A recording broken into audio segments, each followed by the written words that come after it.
आज हमर मन के संगे भाग जागिरी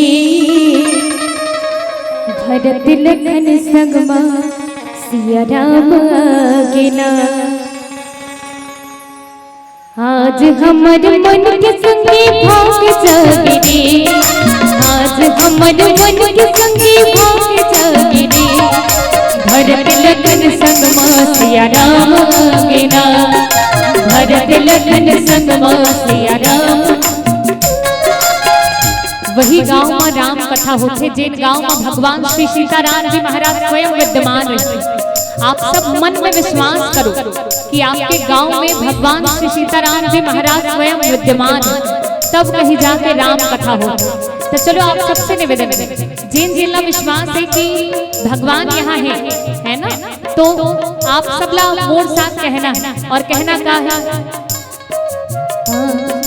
आज हमर मन के संगे भाग जागिरी, आज हमर मन के संगे भाग जागिरी भरत लखन संगमा सिया राम गिना, भरत लखन संगमा सिया राम गिना।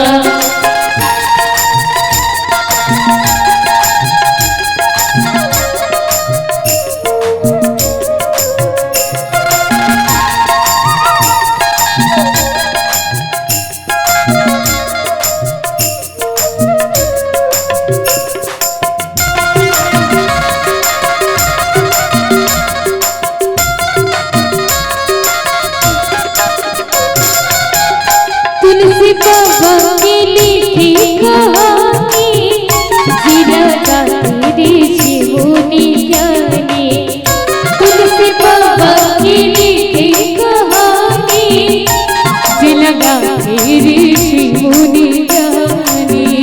जिमन सुनही राम की कहानी कर जाए भाई कर जील जाने, जिमन सुनही राम कहानी कर जाए भाई कर जीने कहानी। आज अवध जैसे तुहर काम लगे वो, आज अवध जैसे तुहर काम लगे वो भरत लखन संगमा सिया राम गिना, भरत लखन संगमा सिया राम गिना।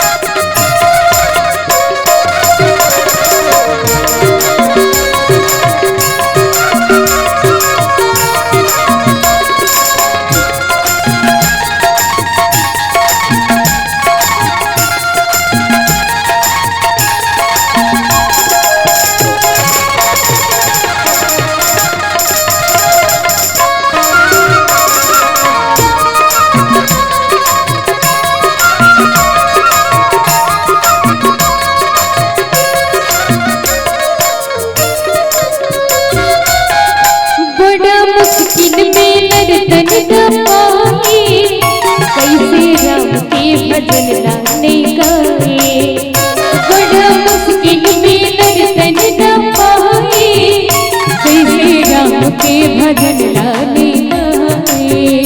चलो जुड़ मिल के राम भजन गाओ, अपन जिंदगी की रास्ता बनाओ। चलो जुड़ मिल के राम भजन अपन जिंदगी के राजा बनाओ। आज सड़क जैसे तुहर काम लगे वो, आज सड़क जैसे तुहर काम लगे वो भरत लखन संगमा, भरत लखन संगमा, भरत लखन संगमा सिया राम गिना। आगू ढाल के माता मन कहा थे कि राम जी आए और मैं चाहूँ सब जन एक साथ कहो, है ना। भरत लखन संगमा सिया राम गिना, भरत लखन संगमा सिया राम गिना। आज हमर मन के संगे भाग जागिरी, आज हमर मन के संगे भाग जागिरी भरत लखन संगमा सिया राम बिना, भरत लखन संगमा सिया राम बिना, भरत लखन संगमा सिया राम बिना, भरत लखन संगमा सिया राम बिना। बोल राजा रामचंद्र की जय।